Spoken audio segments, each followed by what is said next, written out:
I'm a storyteller, and I would like to tell you a few personal stories about what I like to call the danger of the single story. I grew up on a university campus in eastern Nigeria. My mother says that I started reading at the age of 2, although I think 4 is probably close to the truth. So I was an early reader, and what I read were British and American children's books. I was also an early writer.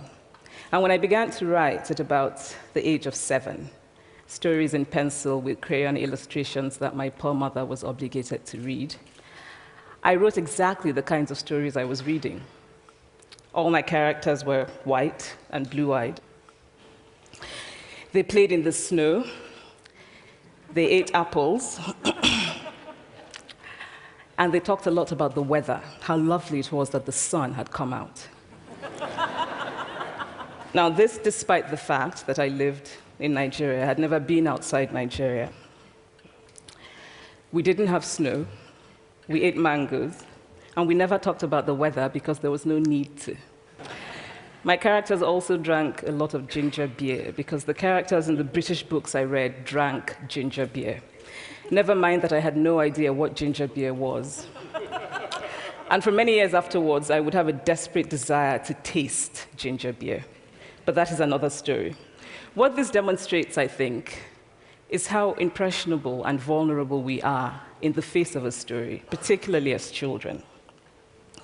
Because all I had read were books in which characters were foreign, I had become convinced that books, by their very nature, had to have foreigners in them and had to be about things with which I could not personally identify. Now, things changed when I discovered African books. There weren't many of them available, and they weren't quite as easy to find as the foreign books, but because of writers like Chinua Achebe and Kamara Laye, I went through a mental shift in my perception of literature. I realized that people like me, girls with skin the color of chocolate, whose kinky hair could not form ponytails, could also exist in literature. I started to write about things I recognized. Now, I loved those American and British books I read. They stirred my imagination. They opened up new worlds for me. But the unintended consequence was that I did not know that people like me could exist in literature. So what the discovery of African writers did for me was this. It saved me from having a single story of what books are. I come from a conventional middle-class Nigerian family. My father was a professor. My mother was an administrator. And so we had, as was the norm, live-in domestic help who would often come from nearby rural villages. So the year I turned 8, we got a new houseboy. His name was Fide. The only thing my mother told us about him was that his family was very poor. My mother sent yams and rice and our old clothes to his family. And when I didn't finish my dinner, my mother would say, "Finish your food. Don't you know people like Fide's family have nothing?" So I felt enormous pity for Fide's family. Then one Saturday, we went to his village to visit. And his mother showed us a beautifully patterned basket made of dyed raffia that his brother had made. I was startled. It had not occurred to me that anybody in his family could actually make something. All I had heard about them was how poor they were, so that it had become impossible for me to see them as anything else but poor. Their poverty was my single story of them. Years later, I thought about this when I left Nigeria to go to university in the United States. I was 19. My American roommate was shocked by me. She asked where I had learned to speak English so well and was confused when I said that Nigeria happened to have English as its official language. She asked if she could listen to what she called my tribal music, and was consequently very disappointed when I produced my tape of Mariah Carey. She assumed that I did not know how to use a stove.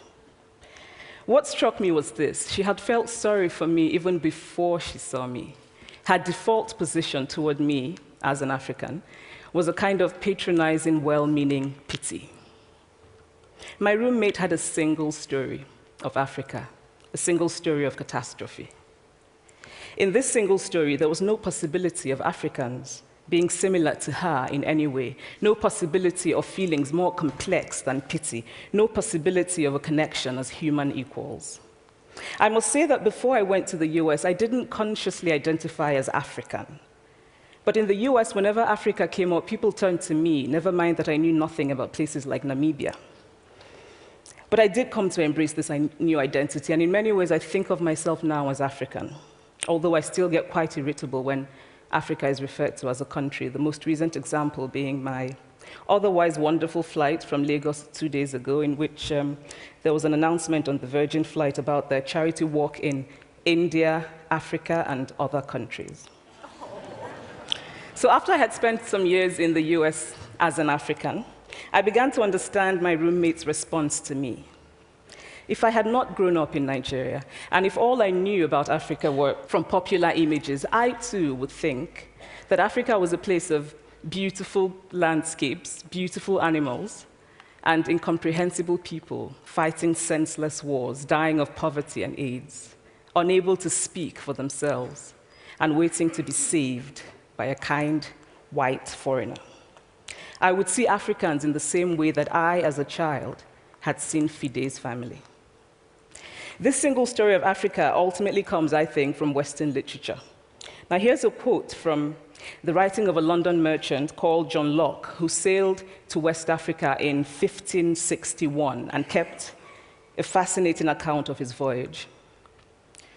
After referring to the black Africans as beasts who have no houses, he writes, "They are also people without heads, having their mouths and eyes in their breasts." Now, I've laughed every time I've read this, and one must admire the imagination of John Locke.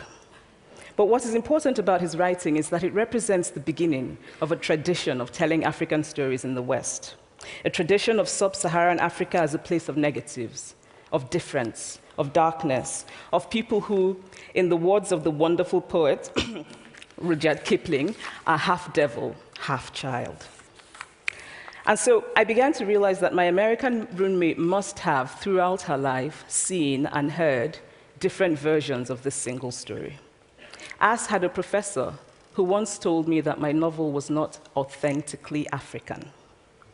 Now, I was quite willing to contend that there were a number of things wrong with the novel, that it had failed in a number of places, but I had not quite imagined that it had failed at achieving something called African authenticity. In fact, I did not know what African authenticity was. The professor told me that my characters were too much like him, an educated and middle-class man. My characters drove cars. They were not starving. Therefore, they were not authentically African. But I must quickly add that I, too, am just as guilty on the question of the single story. A few years ago, I visited Mexico from the US. The political climate in the US at the time was tense, and there were debates going on about immigration. And, as often happens in America, immigration became synonymous with Mexicans. There were endless stories of Mexicans as people who were fleecing the healthcare system, sneaking across the border, being arrested at the border, that sort of thing.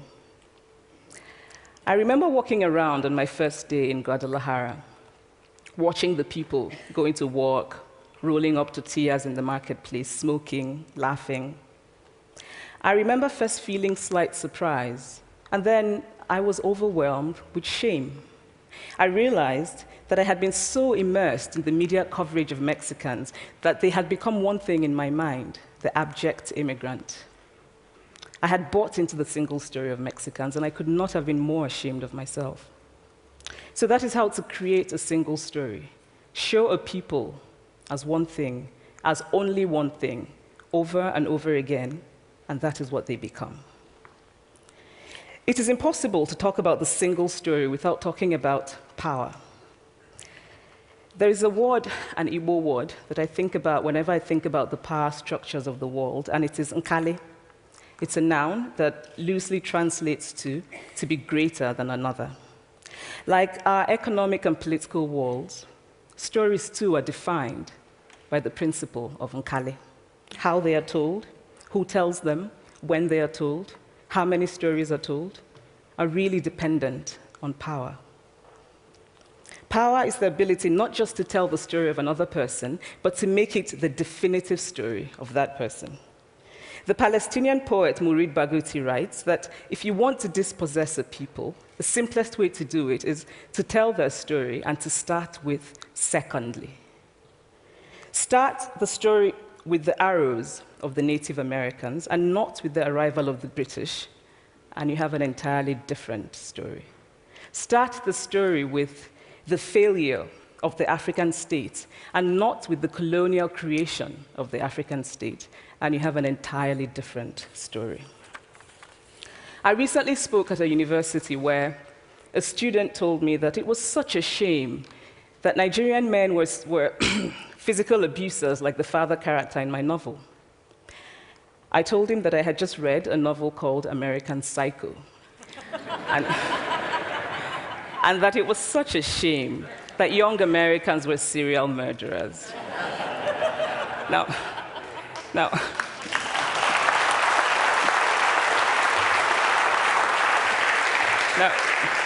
obviously, I said this in a fit of mild irritation, but it would never have occurred to me to think that just because I had read a novel in which a character was a serial killer, that he was somehow representative of all Americans.